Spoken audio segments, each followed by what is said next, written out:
Buenas noches. Mi nombre es José Enrique Quesada Bautista. Yo soy el tutor del grupo 08 de Química del curso de refuerzo no ingreso. Este día vamos con una videoconferencia, en este caso en la temática general de propiedades químicas de la materia, específicamente en el subtema propiedades extensivas, masa, peso, longitud y volumen, ¿verdad? Muy importantes para el desarrollo de todo el curso. ¿Cómo desarrollaremos esta videoconferencia? Pues primero abordaremos unos conceptos básicos porque son necesarios conocerlos en el desarrollo de toda la videoconferencia y no solo eso, también en todo el desarrollo de la materia y en general para cualquier temática de química es importante conocer ciertos aspectos. Bueno, también si tienen alguna duda, pues no duden en consultar a través del chat, también se les va a dar espacio en micrófono. Al final también estaremos con un espacio de preguntas y no duden en consultar cualquier duda que tengan, aunque sea más pequeña, aunque sea muy pequeña, consulten, ¿verdad? Sin ningún tipo de problema. Y bueno, iniciando. Primero, como les decía, con la materia, unos conceptos básicos acerca de la materia. Empezando, el concepto de materia. Materia es todo lo que tiene masa e inercia y ocupa un lugar en el espacio. Eso suena así un poco bastante sofisticado, ¿verdad? Pero es un concepto muy básico. En general, la materia es de lo que está hecho cualquier cosa. Nosotros estamos hechos de materia, también todas las cosas que vemos y tocamos están hechas de materia. Una camiseta está hecha de materia, una calculadora está hecha de materia, el aire tiene materia, todo lo que vemos a nuestro alrededor está compuesto de materia. Continuando con los conceptos básicos, hay que tener en cuenta el concepto de propiedad. ¿Qué es propiedad? Es una cualidad o atributo que se puede utilizar para distinguir una muestra de materia de otra. Generalmente se agrupan en químicas y físicas. Un poco más adelante vamos a abordar un poco más esta cuestión de las propiedades químicas y físicas. Pero bueno, en general, una propiedad, como les decía, es una cualidad o un atributo. Por ejemplo, la más básica que podemos ver, un color. Decir que algo es de color negro, ya le estamos dando una propiedad, aunque suene muy trivial el color es una propiedad que nos sirve a distinguir una cosa, que nos sirve para distinguir una cosa. El siguiente concepto, la composición. La composición se refiere a las partes o componentes de una muestra de materia y a sus proporciones relativas. Esto es muy importante en química realmente. Les doy un ejemplo, por ejemplo, el agua. El agua tiene una composición de de hidrógeno, 2 átomos de hidrógeno por cada átomo de oxígeno. Esa es su composición. Una mezcla tiene una composición de tanto porcentaje de un material y otro porcentaje de otro material. A eso se refiere composición. Y la inercia. ¿Por qué retomamos el concepto de inercia? Porque les decía que materia es todo aquello que tiene masa y tiene inercia. Entonces, ¿qué es la inercia? Es un concepto un poco más físico. Se refiere a la capacidad de los cuerpos de mantener su estado de reposo o movimiento. ¿Por qué se relaciona con la cantidad de materia? Pues sencillo. Entre más materia tenga un cuerpo, es más difícil moverlo de su estado de reposo o en su estado de movimiento rectilíneo uniforme. Como les decía, eso es un concepto un poco más físico. Imagino que se lo recuerdan de bachillerato, ¿verdad? Bueno, ¿por qué es importante tomar estos conceptos? Porque la química es la ciencia que estudia en general la masa, sus propiedades y su composición. Ahora hablando un poco de la clasificación de la materia. De acuerdo, por supuesto, a sus propiedades y composición. ¿Por qué? Pues porque hay otra forma de clasificar la materia, pero en este caso la más grande y la más importante es de acuerdo a sus propiedades y de acuerdo a su composición. Bueno, pero antes de avanzar, les quiero hacer una pregunta. Ya les dije que es materia, ¿verdad? Pero no sé si ustedes sabrán si todo en el universo es materia. Alguien sí me puede responder, ya sea por micrófono o ya sea vía chat. No sé si piensan que todo en el universo es materia, ya que les decía que cualquier cosa está hecha de materia. ¿Ustedes piensan que todo en el universo está hecho de materia? No sé si alguien me podría responder, si alguien conoce eso.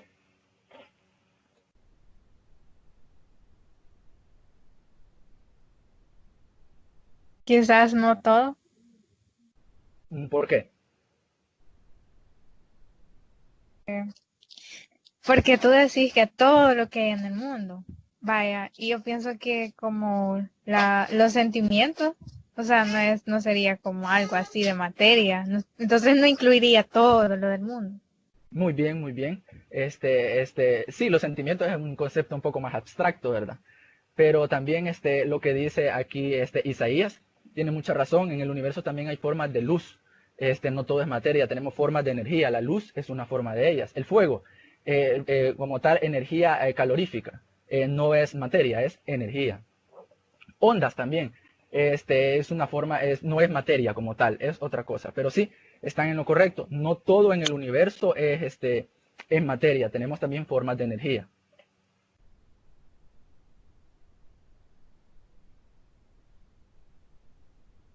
Me dice Ana Ventura, el agua, la luz, el fuego y todo lo que el ser humano no es materia.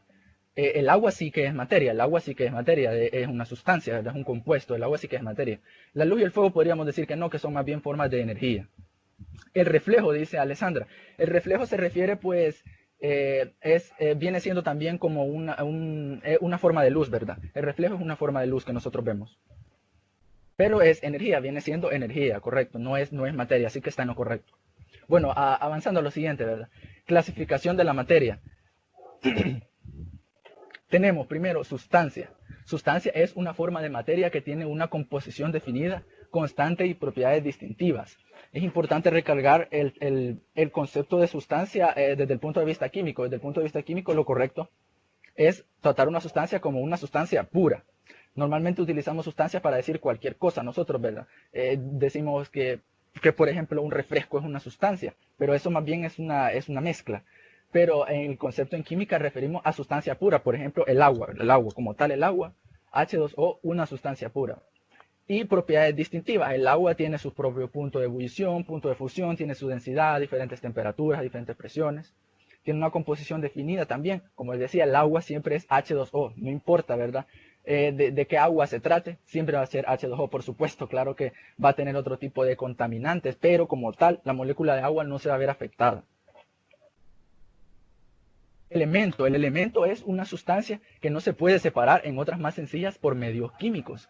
Un elemento es una sustancia formada por un solo tipo de átomos. Los elementos donde los encontramos, pues en la tabla periódica, ahí tenemos todos los elementos descubiertos hasta el momento, pero sabemos que están en constante descubrimiento. Y pues un elemento no se puede separar en otras sustancias más sencillas por medios químicos convencionales, ojo, convencionales, porque por ejemplo sabemos que existe la fisión nuclear, que es una forma de separar, ¿verdad? De dividir el núcleo de un elemento, generando pues las explosiones nucleares y estas cuestiones de energía nuclear. También hay otras formas irradiando cierto tipo de energía que podemos permitir separar un protón del un electrón del núcleo, etcétera. Pero estos no son métodos químicos sencillos, son un poco más especializados, podríamos decirlo.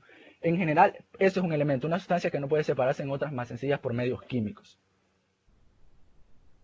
Un compuesto es una sustancia formada por átomos de dos o más elementos unidos químicamente en proporciones fijas. Como les decía, ¿verdad? Ya los voy a aburrir acá con el ejemplo del agua, pero es que es el ejemplo de pila que todos lo conocemos.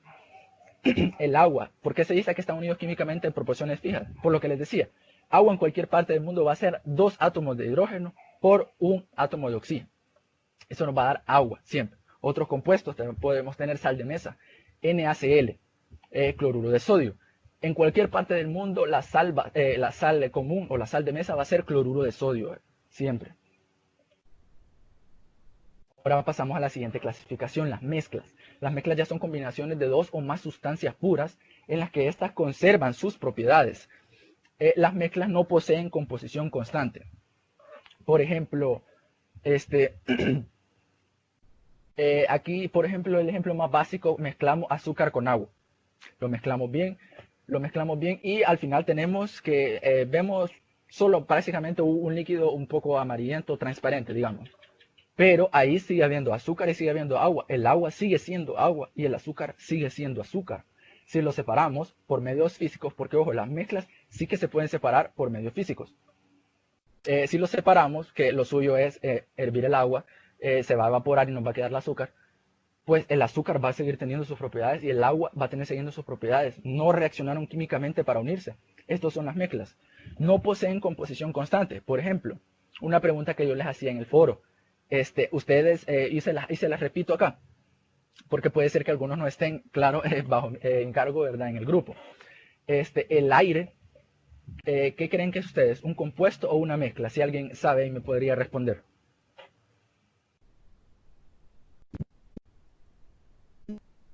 Bueno, Vane tiene una duda, dice, disculpe, yo tengo una duda. ¿Cuál es la diferencia entre molécula y compuesto? He escuchado más el término molécula en química orgánica. Una molécula es un compuesto, se utilizan indistintamente en general. Lo que sucede es que, como les explico, la molécula, digámoslo así, es la parte más pequeña de un compuesto. Por ejemplo, un compuesto es la unión de varias moléculas del mismo tipo. No sé si me doy a entender, pero a eso se refiere. Cuando hablamos de molécula, estamos hablando del nivel más pequeño, la división más pequeña de un compuesto. Un compuesto estamos uniendo de la unión de varias moléculas de un mismo tipo. No sé si ahí resolví tu duda, Vane. Pero sí suelen utilizarse indistintamente. Suelen utilizarse, pero no es que sean exactamente lo mismo. No sé si ahí respondí tu duda, Vane.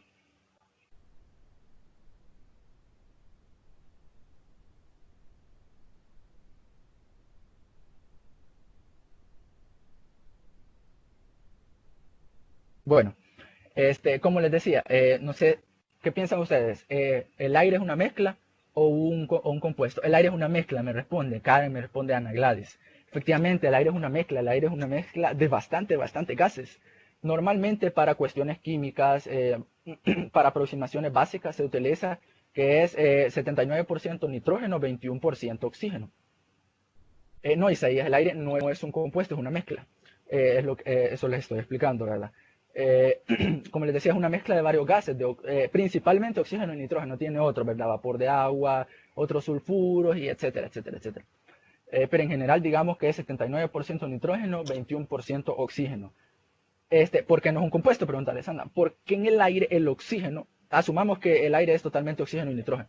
El oxígeno y el nitrógeno no están químicamente unidos en el aire. Nosotros vemos, podríamos decirlo, el aire así normal, una sola fase, así se le llama, una sola porción físicamente definida, pero realmente no están unidas químicamente. Podemos separar, por cierto, es complicado, claro, por ciertos métodos físicos, pero podemos obtener podemos obtener oxígeno y podemos obtener nitrógeno, pero en el aire tenemos O2 y N2, pero no están unidos químicamente, solo están mezclados, similar a como el azúcar en el agua. ¿Cuál es la diferencia entre compuesto y mezcla? Me pregunta Gaby. Pues la diferencia es la forma de separarlo. La mezcla se puede separar por métodos físicos. Ya veremos un ejemplo más adelante, ya se le voy a poner un método físico. Y el compuesto únicamente por métodos químicos. Por ejemplo, bueno, ya de un solo les voy a dar el ejemplo. El agua, les decía, es un compuesto. Nosotros no podemos separar el agua filtrándola. Bueno, podemos separar otros contaminantes, pero el agua, H2O, como tal, no podemos separarla filtrándolo. No podemos, es un método físico, no podemos separarla mediante una sedimentación o mediante un campo electromagnético. No podemos. ¿Cómo separamos el agua, hidrógeno y oxígeno? Lo separamos mediante un método químico que es la electrólisis, se le llama, que es pasando una corriente eléctrica y se obtienen el gas H2 y O2. En cambio, las mezclas sí que pueden separarse por método físico. El método físico más fácil, por ejemplo, como les decía, si tenemos azúcar y agua, ponemos a hervir esta mezcla, va a evaporarse el agua y vamos a tener después al final el azúcar. O por ejemplo, otra mezcla, el alcohol con agua. Ahorita que está famoso con esto de la pandemia, ¿verdad? El alcohol con agua. ¿Qué sucede? Que el alcohol tiene un punto de ebullición menor al del agua. Entonces, ¿qué sucede? Si ponemos a calentar la mezcla, va a llegar al momento del punto de ebullición del alcohol, que si no mal recuerdo ronda los 70 grados Celsius. Entonces, ¿qué sucede? El alcohol va a ebullir primero, va a cambiar de fase primero, va a pasar del estado líquido al estado gas, antes que el agua. Entonces vamos a obtener el vapor de alcohol y nos va a quedar el agua ahí. Esto es un método físico. Esto es un método físico, no es un método químico. ¿Por qué no es un método químico? No involucra una reacción química. Solo únicamente estamos calentando, ¿verdad? Una mezcla. En cambio, la electrólisis sí que es una reacción química, ¿verdad? Electroquímica, podríamos decirlo, porque es con la influencia de la electricidad. Espero les haya quedado claro ahí. No sé si alguien me podría decir si le quedó claro o si hay alguna duda, la solventamos inmediatamente. No sé si le di demasiado vueltas al asunto. Si ponemos más agua que alcohol, no importa, la cantidad no importa. Siempre, no importa, más adelante veremos eso cuando tratemos de propiedades extensivas, que el punto de ebullición no depende de la cantidad de sustancia, ¿verdad? El punto de ebullición es una propiedad intensiva, no importa si tenemos una gota de alcohol o un litro de alcohol y una gotita de agua, no importa, siempre va a ebullir primero el alcohol, siempre. No sé si le quedó claro ahí a Gaby, perdón, a Ana.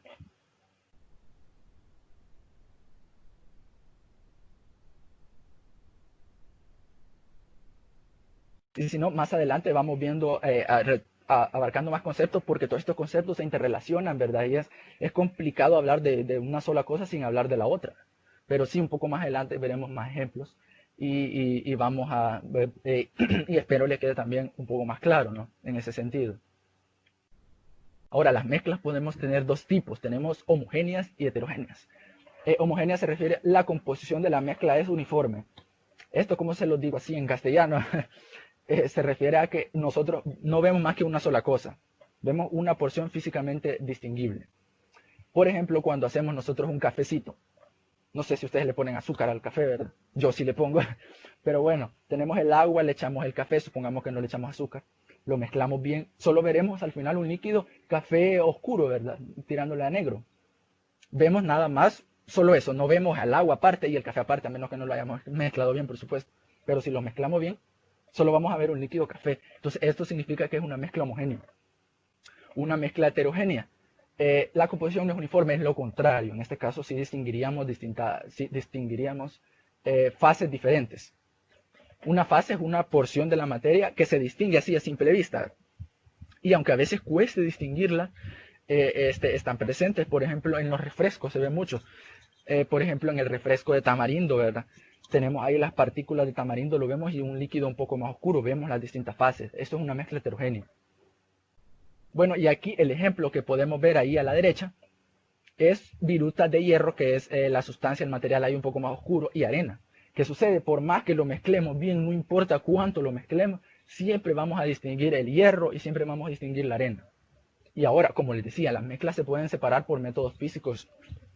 No es necesario un método químico. Entonces, un método físico es el electromagnetismo o el magnetismo nada más.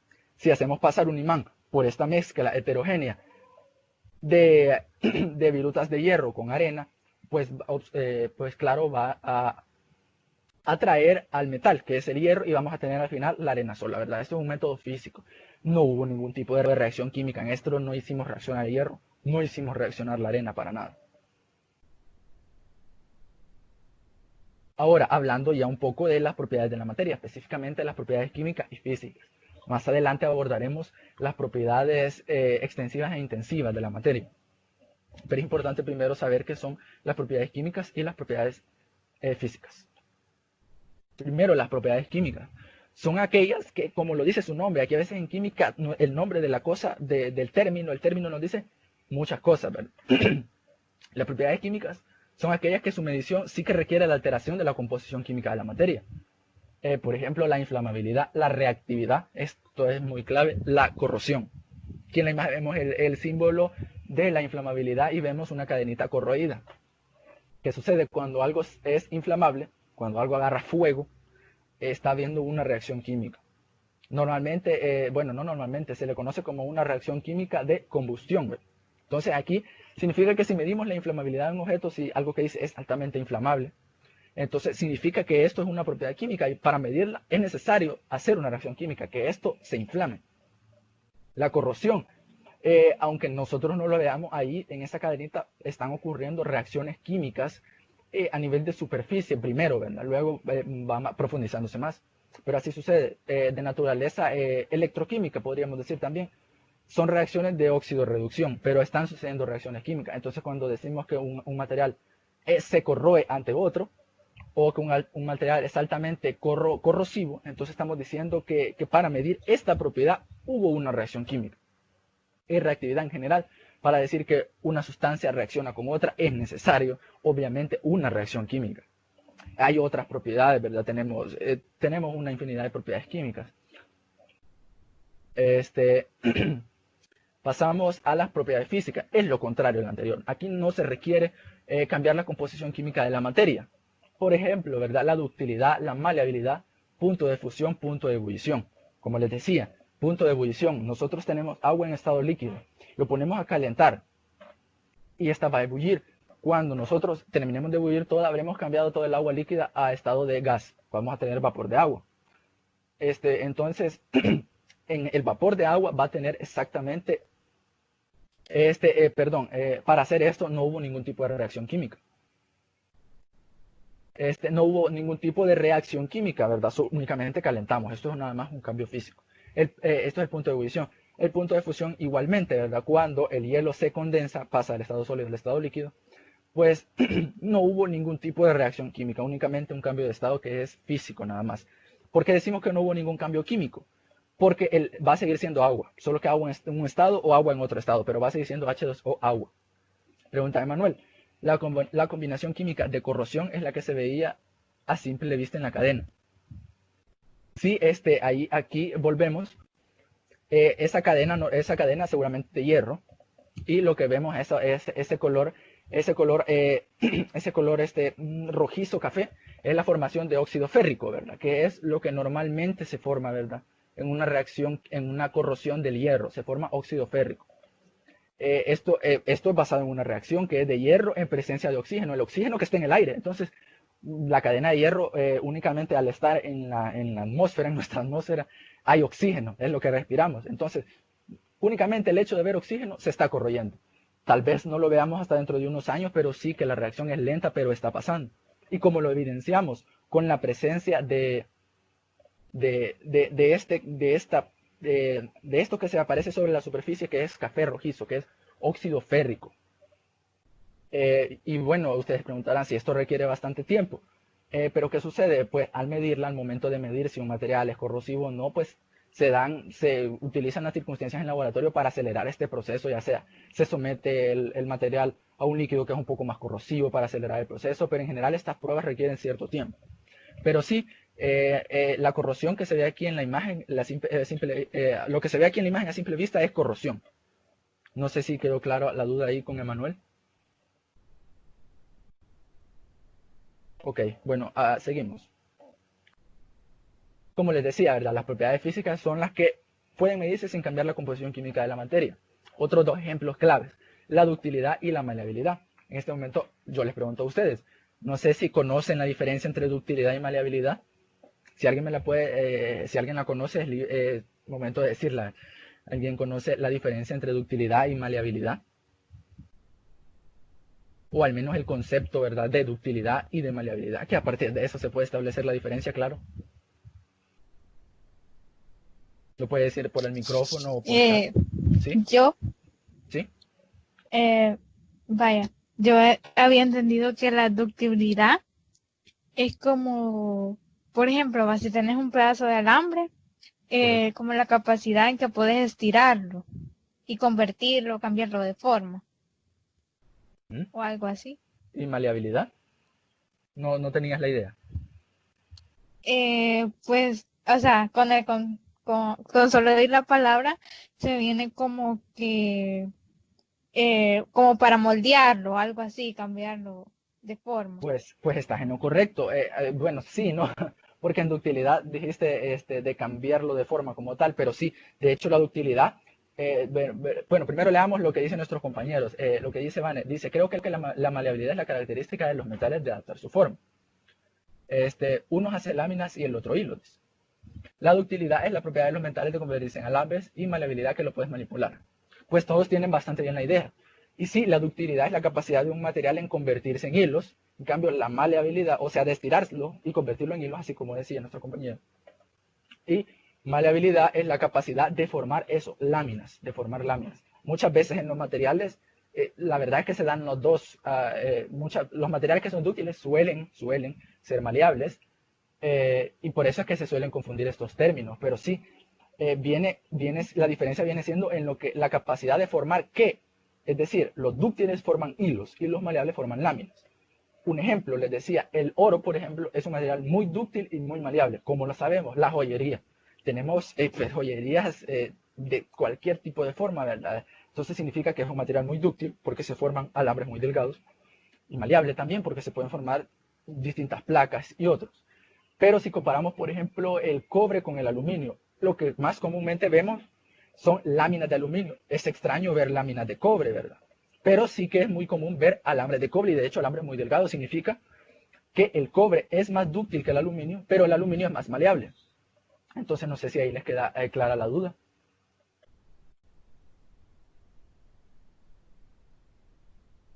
Todo material que puede ser manipulado por el fuego, me pregunta Emanuel, es maleable y dúctil. Lo que sucede es que en general, como estos son más que todo propiedades mecánicas, esto es otra clasificación, ¿no? Pero es una propiedad física, pero es una propiedad mecánica utilizada en ensayos mecánicos. Entonces, para medir estas propiedades, efectivamente, como normalmente se hace en metal, efectivamente se requiere que sea manipulado al fuego, porque no podemos fácilmente manipular un metal si este no está, pues, fácilmente manipulable, ¿verdad? Aunque suene un poco extraño. Pero todo material, no podemos generalizar aquí todo, no podemos decir todo. Aquí en química hay excepciones, pueden haber otros materiales que efectivamente son no metales, y que van a cambiar de estado, o va a pasar algo que va a ser imposible su manipulación. Entonces, más que todo, estas propiedades tienen un poco más de sentido hablarlas en metales. No sé si ahí quedó la duda, Manuel. No todo material que puede ser manipulado por el fuego es maleable y dúctil. La mayoría sí, porque en la mayoría se habla de metales, pero no todos. No sé si ahí quedó clara la duda. Bueno, muchas gracias por sus participaciones, ¿verdad? Avanzamos. Ahora sí, ¿verdad? Un poco más adentrándonos en la temática, perdón. Hablando de propiedades intensivas y extensivas. Primero, las propiedades intensivas son aquellas que no dependen de la cantidad de materia que tenga el cuerpo. Por ejemplo, la densidad, punto de fusión, punto de ebullición. Ojo, esta es otra forma de clasificar las propiedades intensivas y propiedades extensivas. Dentro de las propiedades intensivas hay propiedades químicas y propiedades físicas, y dentro de las propiedades extensivas va a haber propiedades químicas y propiedades físicas. Es decir, hay que tener en cuenta eso, ¿verdad? No hay que decir que las físicas son intensivas o las químicas son intensivas, ¿verdad? De intensivas hay de las dos, y extensivas hay de las dos también. También las intensivas muchas veces son llamadas propiedades específicas, y si han visto el material del curso se habrán dado cuenta, ¿verdad? Que muchas veces son llamadas propiedades específicas. ¿Y por qué? Porque nos permiten la identificación de una sustancia. En cambio, las extensivas o generales no lo permiten. Ya lo veremos más adelante por qué. Bueno, algunos ejemplos. La densidad, el punto de fusión y el punto de ebullición. La densidad, ¿verdad? Una propiedad muy, muy interesante. ¿Por qué? Porque es la unión de dos propiedades extensivas, que ya veremos más adelante, masa y volumen. Pero, sin embargo, la densidad sí que es una propiedad intensiva, es decir, no depende de la cantidad de materia. ¿Por qué? Por ejemplo, tenemos 1 litro de agua o tenemos 5 litros. Siempre esta va a tener una densidad X, ¿verdad? Esto depende de la temperatura. Siempre va a tener una densidad sin importar si esta es de 1 litro o de 5 litros. Igualmente, si hablamos del punto de ebullición, esta siempre va a ebullir a 100 grados Celsius o 100 grados Celsius a la presión atmosférica de una atmósfera, sin importar si tenemos 1 litro o si tenemos 5 litros. Siempre va a ebullir a 100 grados Celsius. En el caso de la presión atmosférica, por supuesto, porque esto también depende de la presión atmosférica. No crean que no es un fenómeno aislado, todo esto tiene otras repercusiones. No sé si les quedó claro el concepto de propiedades intensivas.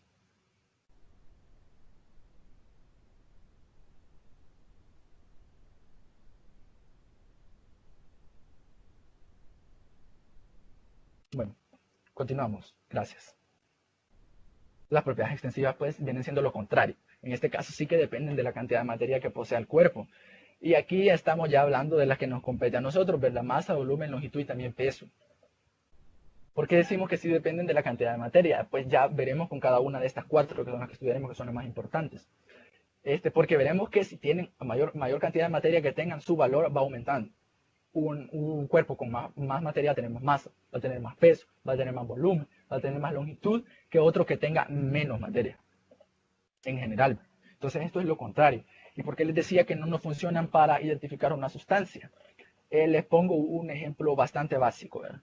Si por ejemplo tenemos dos personas, digamos un hombre y una mujer, y ambos tienen una masa, digamos, de 60 kilogramos, por decirlo así, por decir un dato, no podemos saber cuál es el hombre o cuál es la mujer. ¿Por qué? Porque la masa no nos sirve para identificar una sustancia. Pues similar con otras sustancias químicas, ¿verdad? No podemos decir, por ejemplo, tenemos 5 gramos de una sustancia y 5 gramos de otra sustancia. Tener esos 5 gramos no nos permite saber qué sustancia es. En cambio, si decimos una de las sustancias de 5, una de las dos sustancias que tenemos ebulle a 100 grados Celsius en la atmósfera, ¿qué decimos? Ah, esta sustancia es agua. Ya con el punto de ebullición ya podemos decir qué sustancia es. Y decimos, ah, la otra ebulle, ¿qué? A 70 grados Celsius. A una atmósfera. Ah, entonces esta otra sustancia es alcohol. Por eso es que las intensivas nos permiten la identificación de sustancias. En cambio, las extensivas no. Ahora, las propiedades extensivas tienen la característica de ser aditivas en el sentido de que si se divide el sistema en dos o más partes, el valor de la magnitud extensiva para el sistema completo es la suma de los valores de dicha magnitud para cada una de sus partes. Se los digo así como un ejemplo, ¿verdad? Para que les quede más claro. Si tenemos dos monedas de cobre, como es el caso de la imagen, y medimos la masa de las dos juntas, esa masa va a ser la suma de cada una de las monedas. Asumiendo que las monedas tienen la misma masa, perdón. Entonces, digamos, cada moneda tiene una masa de 1 gramo. Y cuando tenemos las dos monedas, la masa total va a ser de 2 gramos. Entonces, a eso se refiere divisible, ¿verdad? Si venimos y partimos justamente a la mitad una de esas monedas, la masa de una de las mitades va a ser de 0.5 gramos. Y la otra también. Y si la volvemos a unir, pues va a ser otra vez 1 gramo, la suma de esos 2.5 gramos y 0.5 gramos. A eso se refiere. Entonces, podemos decir que una propiedad extensiva es una propiedad también aditiva.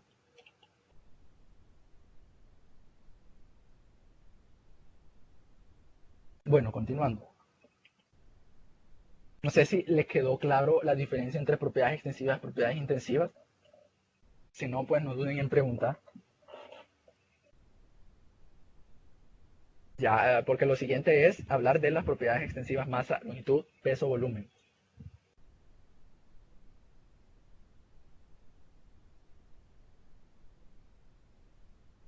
Bueno, si no, no se preocupen, al final va a haber también espacio para preguntas y pueden, cualquier inquietud que les surja. Bueno, Karen dice que no le quedó muy claro. Si me puede decir el que no le quedó muy claro, Karen. Lo puede escribir o puede decirlo perfectamente por el micrófono.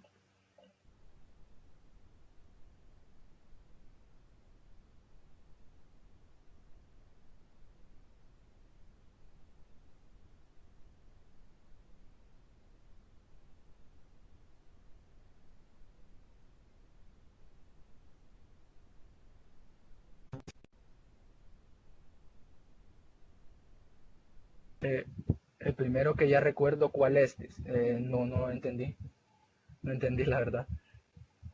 Si de preferencia podría hablar por el micrófono para que explique cuál es su duda y aquí podamos aclararlo. Yo tengo una duda.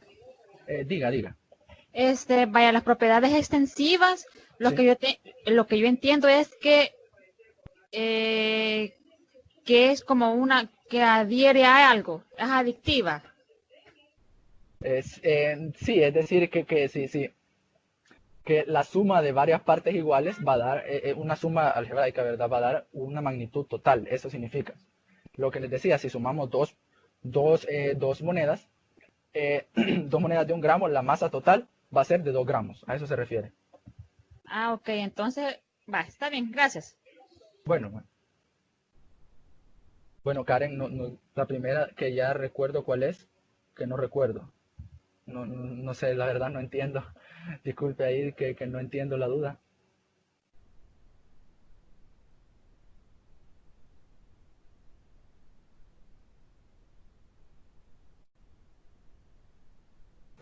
La primera propiedad.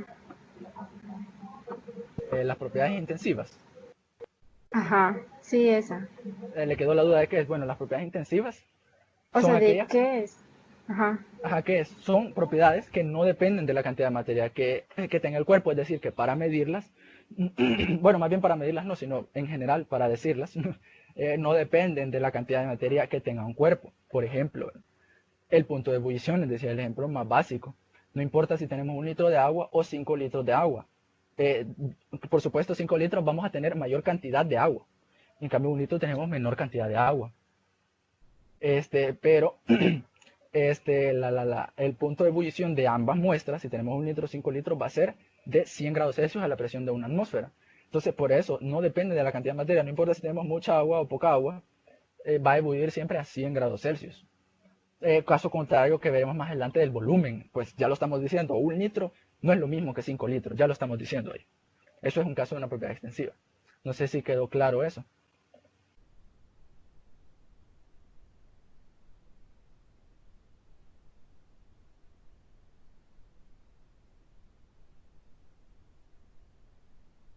No sé si le quedó claro a Karen eso. Podría continuar. Vaya, Sí, sí. digamos, no importa, digamos, la materia, digamos, como usted dijo, que no importa si sea agua, no importa la cantidad, lo importante es de que se lleve a cabo lo que es la ebullición o la fusión. Efectivamente, no importa, no importa. Yo les digo el agua porque es el ejemplo más típico, ¿verdad? Pero hay otras también. Igual Pero sí, sí, sí. como esa imagen que tiene ahí en la presentación, digamos, ahí alteró lo que es la cantidad de agua, entonces junto con una piedra, entonces ahí alteró la cantidad, la densidad de agua, sí. No, no, no. Ok. No lo confundamos. Esta imagen la puse, bueno, sí, estaba aquí con truco esta imagen. Ajá. Quería que se fijaran. Y sí, muy bien, muy bien. Sí, Pero es que ahí aquí, me confundí con esta ajá, imagen. lo que les quiero señalar aquí es lo de la densidad. Y aquí solo vamos a contestar la duda que presenta Isaías. La piedra, esta piedrita que está ahí, se hunde en el agua, ¿verdad? ¿Por qué? Porque la piedra es más densa que el agua. Tiene una densidad mayor. ¿Qué es la densidad? Masa sobre volumen. La densidad es una medida de la cantidad de masa que tiene un objeto de acuerdo al espacio que ocupa. Y la densidad determina si un objeto flota en otro o no. ¿Qué significa que no flote la piedra, que se hunde? Significa que es más densa que el agua. El ejemplo básico también con líquidos es el aceite y el agua. Si echamos agua y aceite en un mismo recipiente, el aceite se va a ir arriba. ¿Por qué? Porque el aceite es menos denso que el agua. Entonces, la densidad nos determina eso, la flotabilidad de un objeto. ¿Por qué los barcos flotan? Porque tienen una densidad menor que la densidad del agua en todo su volumen, ¿verdad? En toda su composición, podemos decirlo, tiene una densidad menor que la densidad del agua. A eso se refiere. Ahora bien, que se vea un volumen desplazado de agua no significa que haya alterado la densidad del agua. Esto es, ya lo veremos más adelante, esto es una forma de medir el volumen. Aquí no se alteró la densidad del agua, se alteró el volumen de agua. Y la diferencia entre el volumen en el volumen que tenemos aquí y el volumen que tenemos aquí, por ejemplo, si este volumen es 20 mililitros y este volumen es 15 mililitros, la diferencia es 20 menos 15 es 5 mililitros, entonces el volumen de la piedra es 5 mililitros. Esto veremos más adelante que es una forma de medir el volumen de un objeto irregular, No significa que se esté alterando la densidad, se está alterando el volumen a causa de que se ha introducido otro objeto, ¿verdad? No sé si quedó claro ahora.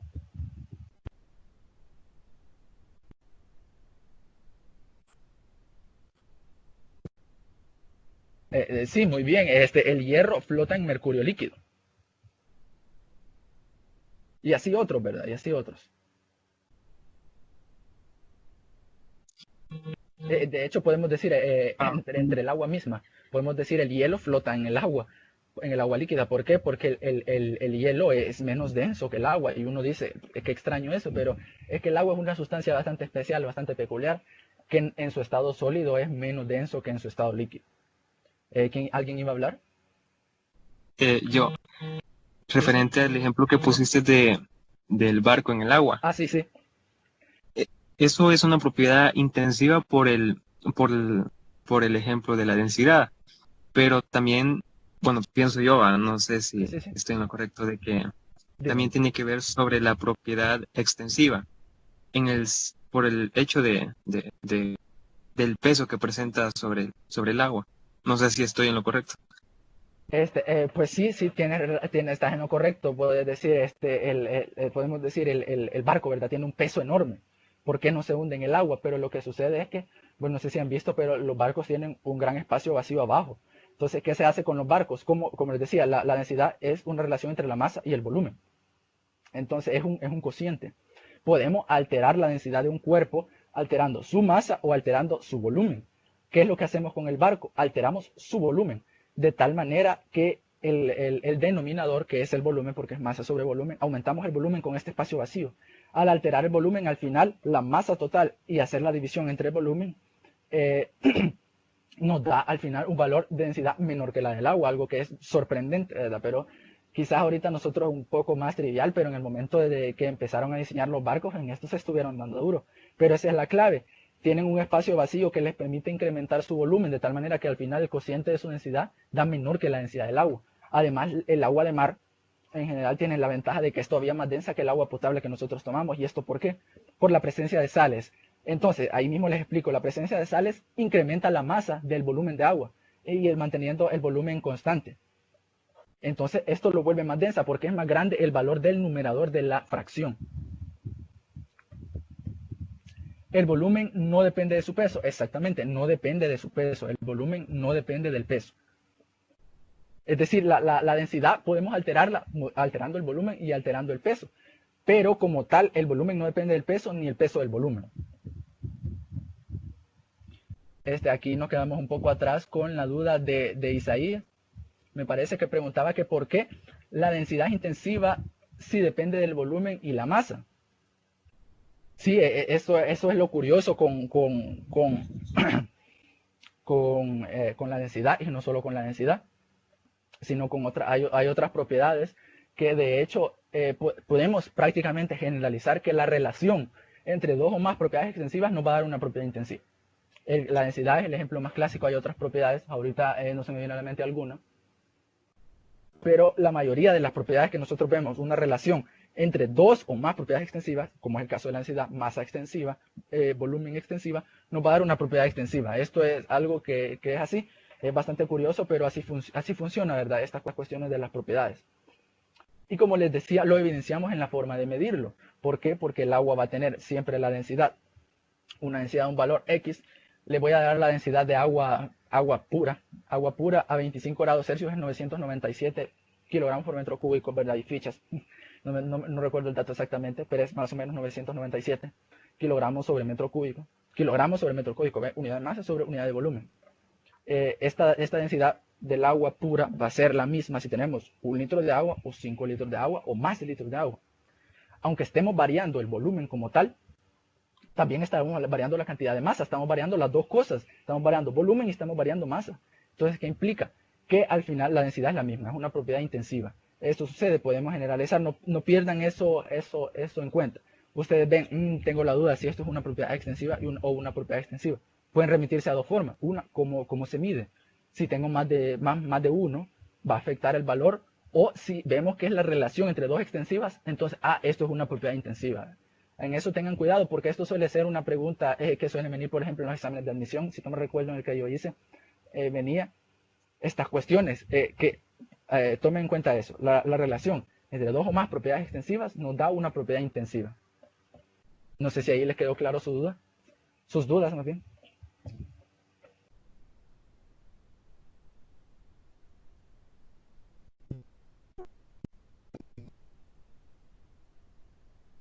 Bueno, la masa. La masa es una medida de la cantidad de materia que contiene un cuerpo. Más materia significa más masa. Muchas veces los conceptos de materia y masa se usan así indistintamente, pero la masa podemos decir que ya es la medida. Suele ser confundida muchas veces con el peso y no hay que hacerlo, ¿verdad? De hecho, incluso en ámbitos químicos, a la medición de la masa, bueno, yo soy de la carrera de ingeniería química. Típicamente decimos coloquialmente vamos a pesar algo, vamos a hacer una pesada, pero no realmente estamos midiendo masa. Estamos a sabiendas, ¿verdad?, de que estamos midiendo masa, pero estamos dale y dale diciendo que vamos a pesar. Pero no hay que confundirlo. Hay que tomar en cuenta algo, el peso es una medida de fuerza y es una cantidad vectorial, en cambio la masa es una cantidad escalar, es decir que para su descripción únicamente necesita de un número y de una unidad de medida. Por ejemplo, decimos que un objeto tiene una masa de 50 kilogramos. 50 el número, kilogramos es la unidad de medida. Lo contrario al peso, ¿verdad? Que ya lo veremos más adelante. Como les decía, la unidad de medida de la masa en el Sistema Internacional de Unidad es el kilogramo, que de hecho en realidad es un múltiplo, ¿verdad?, del gramo. El kilogramo es una unidad bastante grande para la mayoría de las aplicaciones químicas. Para ello se suele utilizar mejor el gramo. Normalmente aplicaciones químicas se requieren muestras muy pequeñas y se utiliza mejor el gramo, que no es la unidad de medida en el sistema internacional, pero es una unidad de medida de masa. Hay otras, ¿verdad? El sistema inglés utiliza la libra. Hay otras también, ¿verdad? Tenemos, por ejemplo, el SLUG, es otra unidad de medida de la masa, y cada una pues tiene sus diferentes factores de conversión. Eso lo en física, si no me equivoco. Ahora, ¿cómo medimos la masa? Principalmente tenemos dos tipos de instrumentos. Principalmente de hecho, para medir la masa, como es una cuestión básica, hay bastante instrumentos.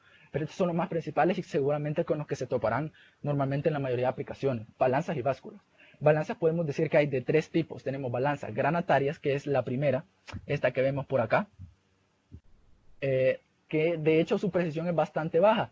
Y para su medición se requiere colocar el objeto en este platillo y mover los pesos, que estas cositas que se ven acá son los pesos que tienen, y uno va ajustando a tal manera que aquí quede en el centro, en el otro lado, en el otro extremo quede al centro, y es decir que ahí está equilibrado. Es una balanza, ¿verdad? Como la cuestión de la balanza de la justicia.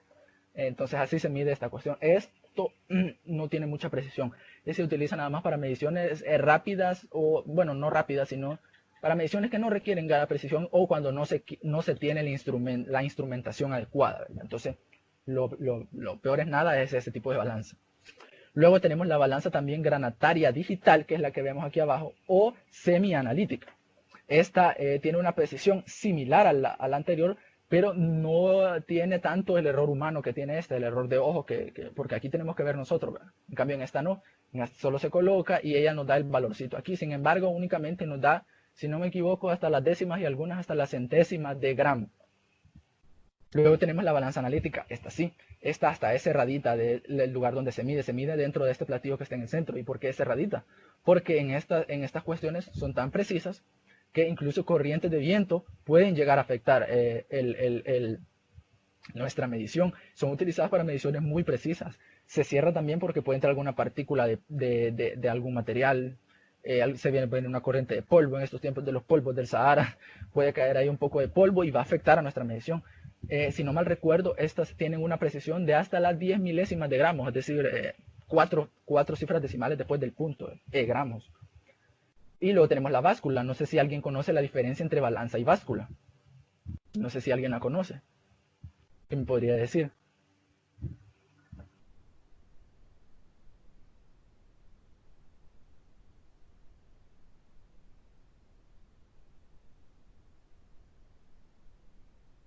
Bueno, la diferencia entre balanza y báscula más que todo es el tamaño. La báscula es la que utilizamos para masas más grandes, por ejemplo, las que vemos en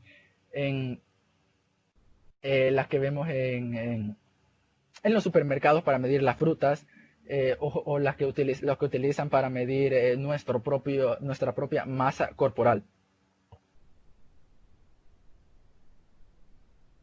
Avanzamos, ¿verdad? El peso.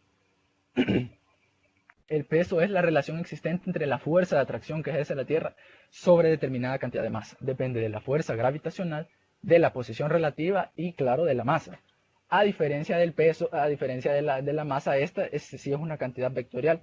Como les decía, bueno, pasamos a la siguiente diapositiva, es una cantidad vectorial. Es unidad de medida, como es una fuerza, una medida de la fuerza de atracción que la Tierra tiene hacia nosotros, que nosotros sentimos hacia la Tierra. Es una fuerza, entonces la unidad de medida de la fuerza en el sistema internacional es el newton.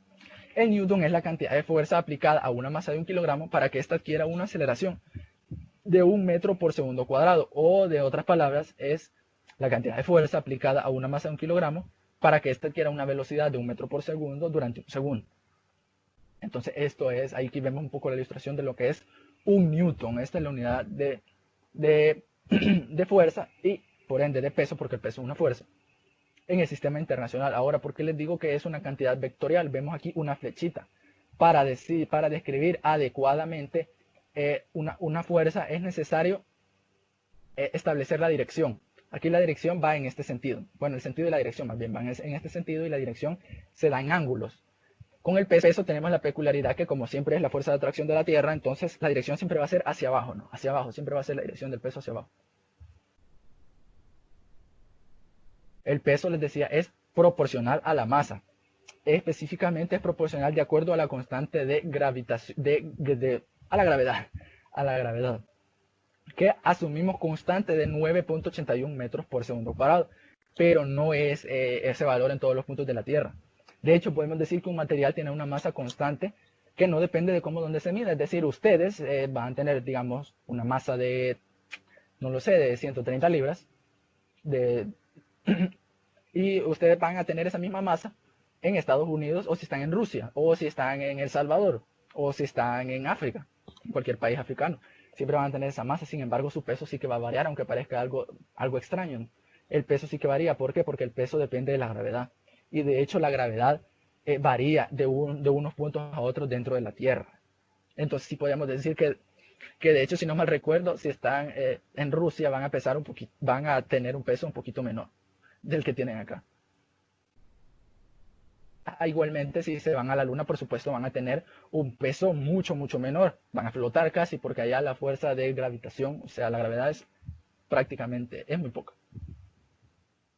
¿Cómo medimos el peso? El instrumento para medir el peso es el dinamómetro. El dinamómetro hay de distintos tipos y colores, ¿verdad? Y precisiones y todo. Este es el de común, hay otros también. Muchas veces los instrumentos para medir masa, algunos son utilizados también para medir peso también. Pero el más clásico es el dinamómetro, el que encontramos en cualquier laboratorio, ¿verdad? Que es esta cuestión. Uno cuelga aquí un peso determinado, se estira algo aquí adentro, y aquí nos da las mediciones en Newton. También hay digitales, por supuesto. Aquí con un poco más de precisión. Y eso, ¿verdad? Por supuesto, esto no es para objetos altamente pesados.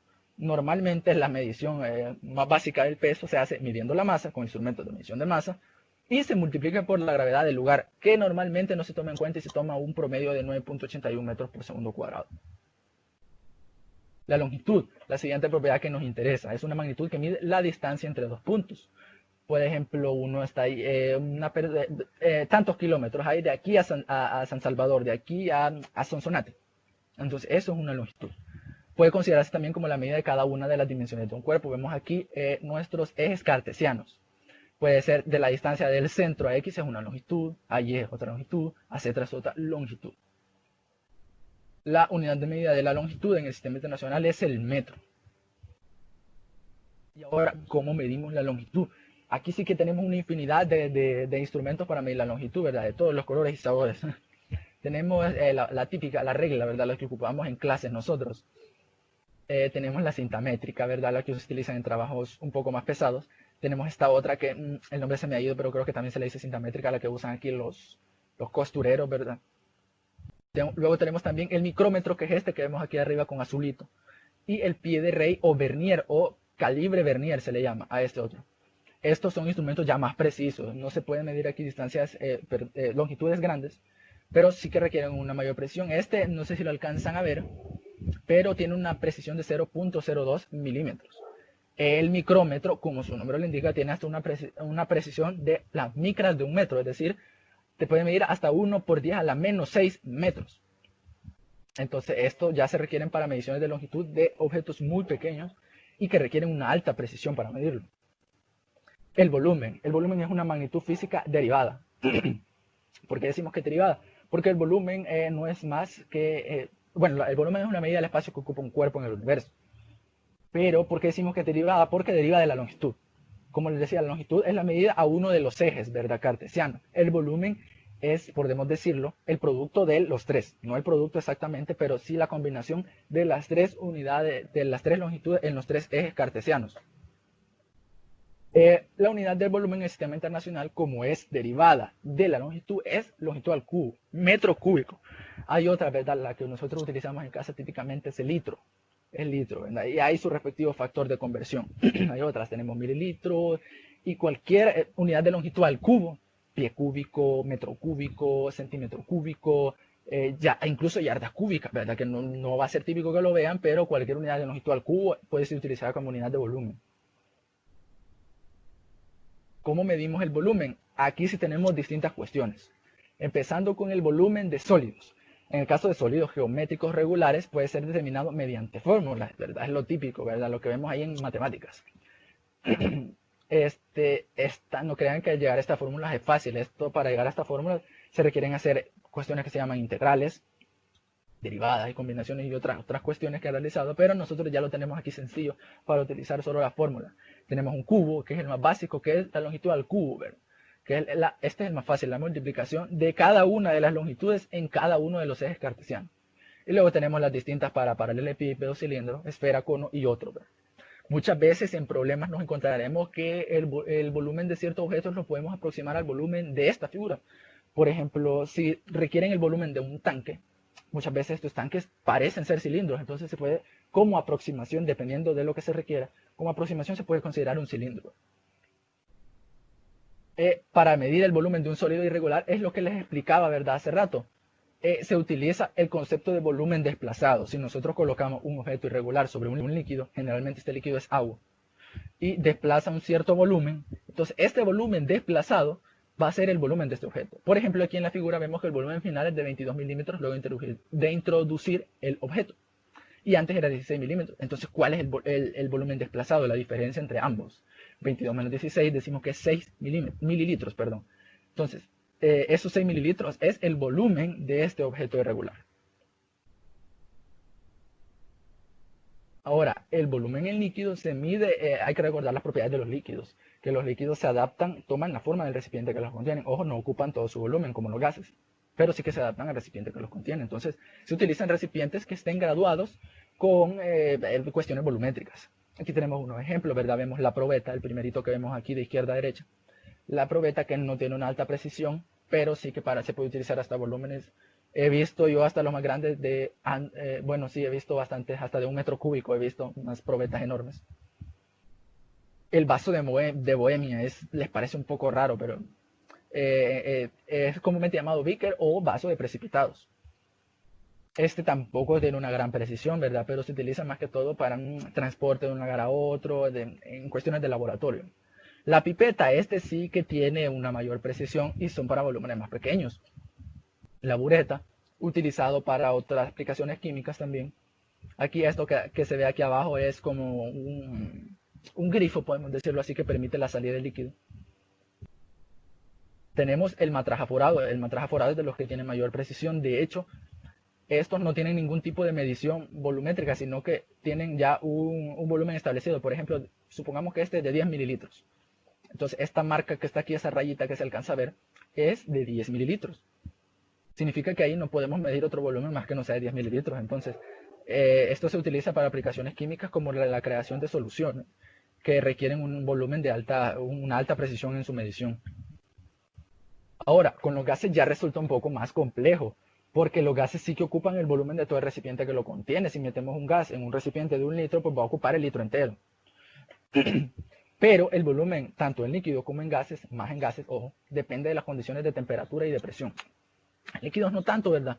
Porque podemos decir que, bueno, depende de la temperatura por la cuestión de dilatación, no sé si conocen el concepto, ¿verdad? Pero es esto que cambia de volumen, de acuerdo a la temperatura.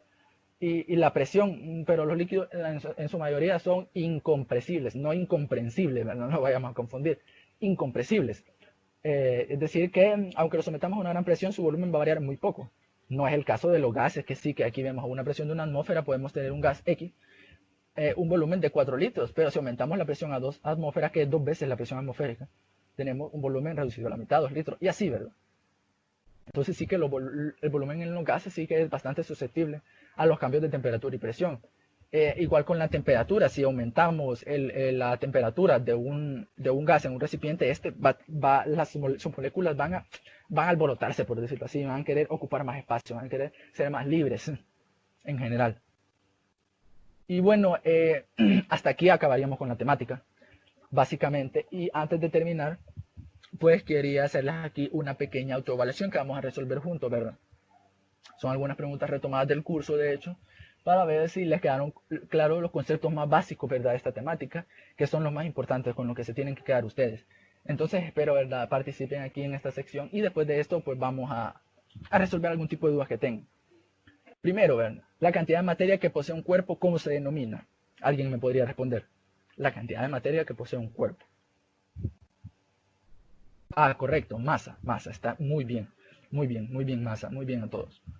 La relación existente parece un concepto básico, pero podría haber incluso profesionales que no lo conocen.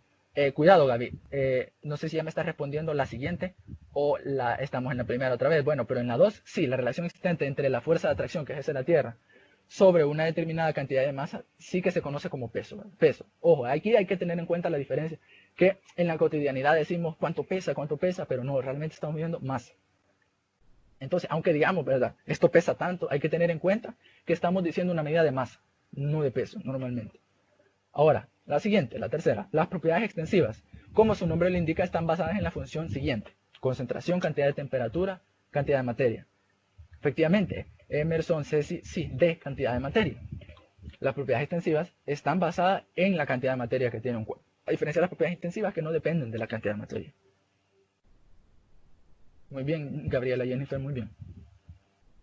Ahora, una propiedad extensiva, importando el tamaño en el sentido de que si se divide el sistema en dos o más partes y estas se suman, se conoce como, lo que les decía, ¿verdad? Las propiedades extensivas. Como estas se pueden sumar, decimos que estas propiedades son también el qué: discontinua, intensiva, continua o aditiva. Aditiva, efectivamente, las propiedades extensivas son propiedades aditivas también. Y por último, la unidad de masa en el Sistema Internacional de Unidades. Está bastante fácil. ¿Cuál es? El kilogramo, ¿verdad? El kilogramo. Así es. Y bueno, eso sería todo. Aquí unas referencias bibliográficas, los dos primeros, el libro de Chang, el libro de Petrucci, muy completos en cuestión de química general, que estas son temáticas de química general, que a mí me gustan mucho en lo personal. Tenemos también el material del curso, pero en la web de estos temas, como son bastante básicos, van a encontrar bastante información que ustedes pueden discernir perfectamente cuando les están diciendo la verdad o cuando les están dando cualquier mentira, ¿verdad? Ustedes perfectamente pueden discernir. Y si no, se van a los libros. En los libros está todo. Bueno, no sé si tienen alguna pregunta, algún comentario, algo que agregar. Y gracias por la atención que me han prestado.